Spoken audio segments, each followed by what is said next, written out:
My dear students, today I have a good news for you. We shall start the class revision for accountancy subject CA Foundations from volume 2. Chapter 7, Preparation of Financial Accounting. The financial statements is classified into two categories, that is income statement and position statement. The income statement is further classified into two types, that is trading account and profit and loss account. Under trading account, the purpose of the trading account is to find out gross profit. The purpose of the profit and loss account is to find out net profit. The position statement is nothing but the balance sheet, that is it indicates the position of assets and liabilities. While preparing the final accounts, these are the important points to be remembered. The first one, there must be a difference, distinction between personal and business income. There should be a distinction between capital receipt and capital expenditure, revenue receipt and revenue expenditure. The information given must be the material information we have to give. And then the transaction belonging to the particular year must be given. Record only current year period, current year transactions we have to enter. Only transaction completed before the close of accounting, that means 31st March in case of financial year, in case of calendar year 31st December should be given effect. Under final accounts, the first account is to prepare is trading account. The format of the trading account is given here. It has two sides, debit side and credit side. At the top we have to write the trading account for the year ended 31st March any year. And then the left hand side, two opening stock. So the opening stock will be entered, and then net purchases. Net purchases means to purchase less purchase return. The purchase return is otherwise known as return outwards. And then two direct expenses, to freight and carriages, customs and insurance, wages, gas, water and fuel, factory expenses, royalty and production like this. And then in the credit side, by sales, sales account, net sales account you have to enter sales minus sales return, that means return inwards. And then by closing stock. If we balance this account, for example, if the credit side is in excess of the debit side, that is gross profit. If the debit side is in excess of credit side, that is gross loss. The next account is to prepare is the profit and loss account for the year ended. It has two sides, debit side and credit side. Debit side all expenses and then credit side all incomes. The gross profit what we have found out, it must be transferred to the credit side of the profit and loss account. So by gross profit, that is the opening balance in this account, profit and loss account. In the debit side, there are management expenses, maintenance expenses, selling and distribution expenses, financial expenses and abnormal losses are to be entered in the debit side of the profit and loss account. Under management expenses, two salaries, office rent, rates and taxes, printing and stationery, telephone charges, postages and telegrams, insurance, audit fees, legal charges, electricity charges. These are the management expenses. And then maintenance expenses to repairs and renewals, depreciation on all assets, office equipment, office furniture, office building, computer, car, anything. And then selling and distribution expenditures, two salaries, advertisements, go down rent, carriage outward, bad debts, provision for bad debts, to selling commission. And then financial expenses, these are the expenses, the cost of main loan, for example, to bank charges, interest on loans, discount on bills and discount allowed to the customers. And then if there is any abnormal loss on sale of machinery or investment like that, for example, to loss on sale of machinery, to loss on sale of investments, to loss by fire, accidental loss, that is called. So another, in the credit side, other income, apart from gross profit, other income. Other income means discount received, commission received, non-trading income, bank interest, rent of property let out, dividends from shares, abnormal gains, that is profits on sale of machinery. If there is any machinery, for example, if we sell a machinery, the cost of rupees 10,000 at rupees 12,000, there is a profit of 2,000. So 2,000 will be entered in the credit side of as abnormal gains. And then profit on sale of investments like that, machinery. If there is any profit, it must be entered in the credit side. If the credit side is in excess of the debit side, that is called net profit. It must be transferred to the capital account. And then if the debit side is in excess of the credit side, it is a net loss. It must be also transferred to the capital account. The third stage of final account is to prepare the balance sheet as on 31st March. It has two sides, the liability sides and asset sides. Left hand side is the liability sides and then right hand side is an asset side. In liabilities, the capital account balance has to be appear, and then if there is any net profit is to be added, if there is any net loss it is to be deducted, and then if there is any drawings it must be also deducted, and interest on drawings must also be deducted. And then long-term loans, under long-term loans, term loans, other loans, and then short-term loans, cash credit, overdraft, other loans. Under current liabilities, trade payables, and then bills payables, outstanding expenses, advances taken, and then provision for bad debts, provision for retirement benefits, provision for taxation. These are the items to be appear in the liability side of the balance sheet. In asset side, tangible fixed asset. In fixed asset is classified into two categories, that is tangible and intangible. Tangible assets means it can be touched, it can be seen. For example, land and building, plant and machinery, furniture and fixture, vehicles. Intangible asset means it cannot be touched, it cannot be seen. That is goodwill, patent rights, designs and brand names. Under investment, long-term investment, and then current assets, under current assets, stock, that means inventory in trade, trade receivables, short-term investments, prepayments, prepaid expenses, advances, bank balances, cash in hand. These are the items to be entered in the asset side of the balance sheet. Both asset and liabilities must be tallied. After preparing the trial balance, if anything missed in the trial balance, we have to pass adjustment entries. We will see as adjustment entries one by one. For example, closing stock. Closing stock, it is an asset. All assets should be debited. So adjustment entry will be closing stock should be debited, and then trading account should be credited. All adjustment entries, if any transaction is given in the adjustment column, then the entries will be appearing in two sides. There will be two effects. The closing stock will be entered in the credit side of the trading account, and then one more item will appear and the balance sheet will come in the asset side of the balance sheet. The next adjustment entry is outstanding expenses. Outstanding expenses means the expenses due but we have not yet paid. For example, wages paid as per trial balance rupees 6,000. Outstanding wages, it is coming in the adjustment column. So outstanding, still we have to pay for wages 2,000 rupees. In this case, actually the adjustment entry will be wages account debit to outstanding wages rupees 2,000. And then outstanding wages, what is the nature of the outstanding wages? It is a liability. So it will be coming in liability side of the balance sheet. And at the same time in trading account, the wages paid, how much we paid? 6,000 rupees. We have to add, still we have to pay outstanding wages 2,000 rupees. If we add that, the net effect will be 8,000 rupees. Understand? So it will come in two sides, the trading account debit side and then balance sheet liability side. The third, prepaid expenses. For example, salary paid 25,000 rupees. Actually, we paid 25,000 rupees, but we prepaid salary is 5,000 rupees. That means the salary belonged to the next year. Now we have paid in advance. Prepaid salary, it is an asset. If it is an asset, it should be debited. So adjustment entry will be prepaid salary asset. As it is an asset, it has to be debited, and then salary account decrease in expenses. So it has to be credited. What will be the reflect in profit and loss account balance sheet? Because salary will come in the debit side of the profit and loss account. Under profit and loss account, we have to pay, we have to write it to salary. How much we paid? 25,000 rupees. We have to write as it is. And then we have to deduct the prepaid salary rupees 5,000. So the net effect will be 20,000 rupees. Because as per revenue aspect, we have to show only for the current period expenses. And then under balance sheet, as it is an asset, it will come in the asset side of the balance sheet 5,000 rupees. The next one is accrued income. Accrued income means it is an outstanding income. If it is outstanding expenses, if it is expenses, we will say outstanding expenses. If it is income, we have to say accrued income.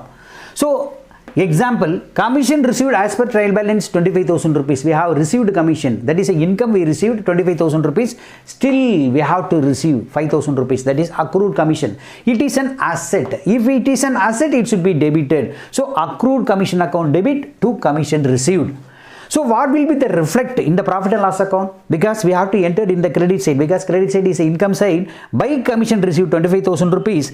Add outstanding commission or accrued commission, that is 5,000 rupees. So the net effect will be 30,000 rupees in the credit side. And then one more item, one more side, it will come under balance sheet, accrued income, as it is an asset, it will appear in the asset side of the balance sheet, rupees 5,000 rupees still we have to receive. The next one is income received in advance. For example, interest received, it is an income, rupees 30,000 during the year as per trial balance. And then adjustment, interest received in advance, the next year interest income we have received now itself, that is 4,000 rupees. So what will be the journal entry? Interest received in advance, it is a liability, so it must be credited. So interest received should be debited. So interest received account debit 4,000 and then to interest received in advance rupees 4,000. What will be the effect? In profit and loss account is income side we have to enter by interest received 30,000 rupees less we have to deduct it, interest received in advance 4,000. So the net effect will be 26,000 rupees. And then in balance sheet, liability side, since interest received is an advance, is a liability, it has to appear in the liability side of the balance sheet. The next adjustment entry is depreciation. For example, the machinery rupees 1 lakh as per trial balance, if it is given in the adjustment, provide depreciation at 10%, it will come, the amount will be 10,000 rupees, 1 lakh into 10 divided by 100, that is 10,000 rupees depreciation. The adjustment depreciation, it is nothing but an expenses and losses, debit all expenses and losses. So in adjustment, depreciation should be debited. And then machinery, decrease in value of asset. If it is depreciated, the machine value will be decreased. So decrease in asset, it will be credited. And then one more entry we have to pass, that is transfer entry, that is profit and loss account should be debited. Then only we will find out the original profit. So the profit and loss account debit to depreciation account. What will be the reflect? Under profit and loss account, to depreciation 10,000 rupees we have to provide like that. And then one more item, under balance sheet we have to provide the machinery value rupees 1 lakh less depreciation at 10%, that is 10,000. So the net value of the machinery will be 90,000 rupees. The next one is interest on capital. Capital as per trial balance rupees 1 lakh. In adjustment, interest to be charged on capital at 6%. If we charge 6% on 1 lakh, it is the amount, 6,000 rupees. So interest on capital, it is an expenses. According to nominal account, debit all expenses. So adjustment entry, we have to debit interest on capital 6,000 rupees. Normally, the proprietor will not withdraw that amount, interest amount. It has to be added to the capital account. That means the capital will be increased. So increase in capital, we have to credit. And then transfer entry, one more entry we have to pass, that is transfer entry. Profit and loss account debit to interest on capital because it is an expenses. So the under profit and loss account, we have to mention interest on capital rupees 6,000. And then in balance sheet, liability side, capital account, that is 1 lakh. So 6,000 rupees, interest on capital 6,000 rupees is to be added to the capital account. So the total capital account will be 1 lakh 6,000. The next one is interest on drawings. Here the capital account as per trial balance is rupees 1 lakh. Drawings as per trial balance rupees 20,000. And then adjustment, interest on drawings is to be charged at 10%. So that percentage on drawings we have to calculate 20,000 into 10 by 100, that is 2,000 rupees interest on drawings. It is an income. So if it is income according to the nominal account, it should be credited. So interest on drawings is credited. And then if we charge interest on drawing, the capital account will be reduced. So reduction in capital account, that is to be debited. So capital account debit to interest on drawings, credit. And then one transfer entry we have to pass, that is interest on drawings account debit to profit and loss account. It is a transfer entry because it is a income. We have to enter in the income side, credit side of profit and loss account. So interest on drawings account debit to profit and loss account 2,000 rupees. What will be the effect in the balance sheet? So the capital account we have to show 1 lakh. And then less drawings, we have to deduct the drawings 20,000 rupees. And then interest on drawings is also to be deducted, that is 2,000 rupees. So 1 lakh minus 20 minus 2, that is 78,000 will be the closing balance of the capital account. The next one is bad debts written off. Sundry debtors rupees 1 lakh. Sundry debtors means total debtors, both are same. Sundry debtors rupees 1 lakh as per trial balance. Adjustment, bad debts written off at 10%. So 1 lakh into 10 by 100, that is 10,000 rupees is a bad debts. So the bad debts, it is an expenses and losses. So according to nominal account, it should be debited. So adjustment entry, bad debts account debit. If we bad debts, we charge bad debts against sundry debtors, the asset will be decreased. For example, instead of 1 lakh, now the sundry debtors will be 90,000 rupees. So reduction in sundry debtors. So reduction in value of asset will be credited. So bad debts account debit to sundry debtors. And then one more transfer entry we have to pass, profit and loss account to bad debts. So what will be the reflect? Profit and loss account to bad debts, that is 10,000 rupees we have to mention in the debit side of the profit and loss account. And then in the balance sheet, on sundry debtors 1 lakh, we have to deduct bad debts at 10%, 10,000 rupees. So the net effect will be 90,000 rupees in the asset side of the balance sheet. The next entry, provision for bad debts.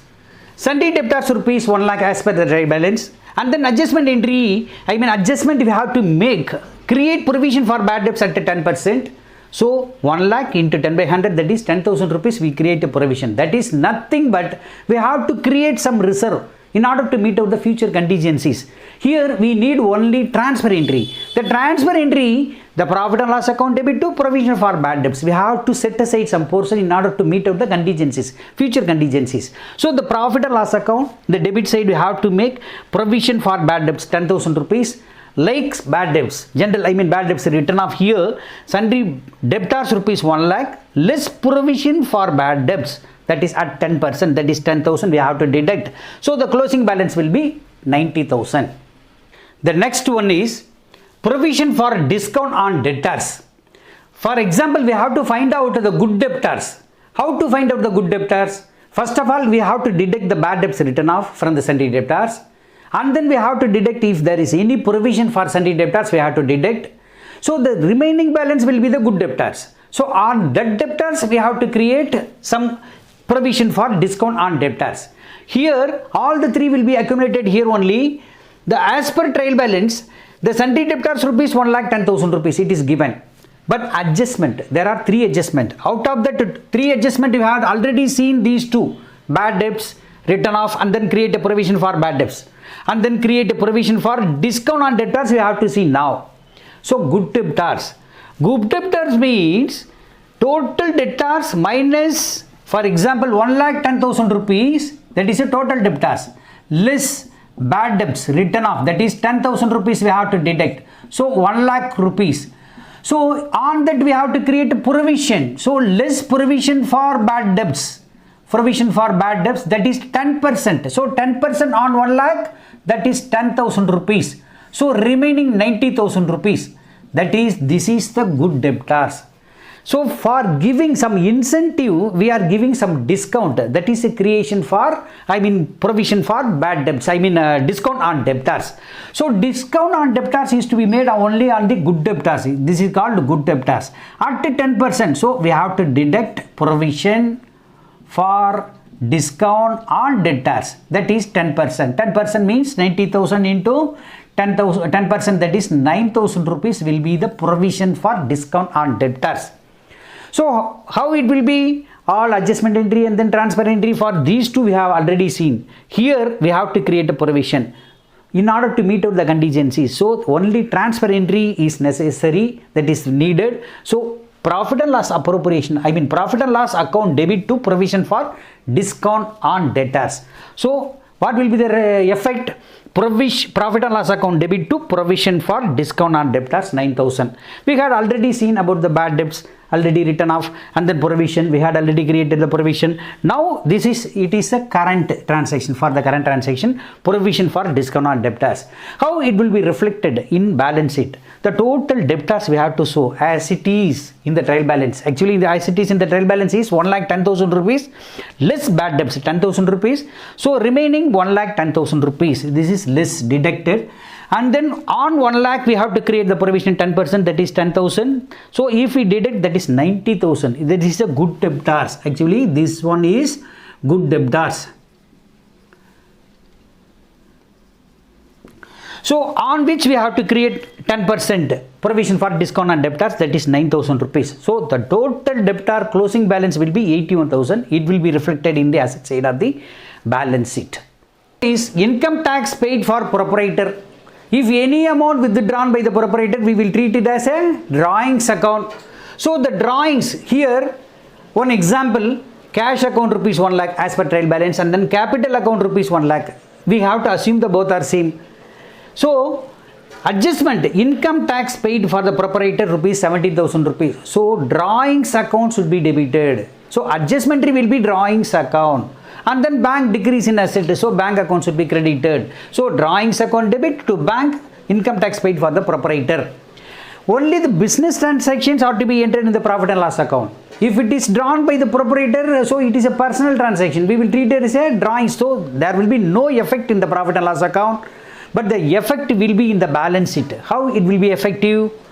Capital account rupees 1 lakh less drawings, because income tax paid on behalf of the proprietor from the business, so it has to be deducted from the capital account. So 1 lakh minus 17,000, that is 83,000 rupees. And then in cash balance, what is the opening balance of cash book? I mean cash account, cash at bank rupees 1 lakh, out of which we paid income tax 17,000. So the closing balance will be 83,000. This will be the effect. The next one is manager's commission. As on 31st March 2020, net profit before commission 11,000 rupees. Adjustment, the manager entitled to receive 10% as commission before charging the commission. So how to find out the manager's commission? If it is before commission, then we have to divide by a fraction, that is 10 by 100. Directly we can find out. If it is after commission, 10% plus 100 plus 10, I mean 10 by 110. We have to multiply like that. So in this case, before charging commission means before charging commission 11,000 into 10 by 100. So 0 cancel, that 1,100 rupees the manager commission we have to pay. That means if it is given in the adjustment, that is an outstanding. Still we have not yet paid. So we have to show how much that amount actually. 11,000 rupees is the commission. So adjustment entry is manager's commission, debit all expenditures. So manager's commission account debit to outstanding managers, like outstanding expenses, outstanding salary, like that we have to pass one entry, manager's commission account debit to outstanding manager's commission. And then transfer entry, we have to transfer to the profit and loss account, then only we can find out the exact profit. So profit and loss account debit to manager's commission. So here profit and loss account, normally the profit is already given before commission, that is 11,000. We have to bifurcate for manager's commission, we have to find out 1,100. So to manager's 1,100 manager's commission. After deducting the amount, the balance will be 9,900. It must be transferred to the capital account. Please understand. So here the balance sheet, in the balance sheet it is a liability, still it is a liability. So outstanding manager's commission is rupees 1,100.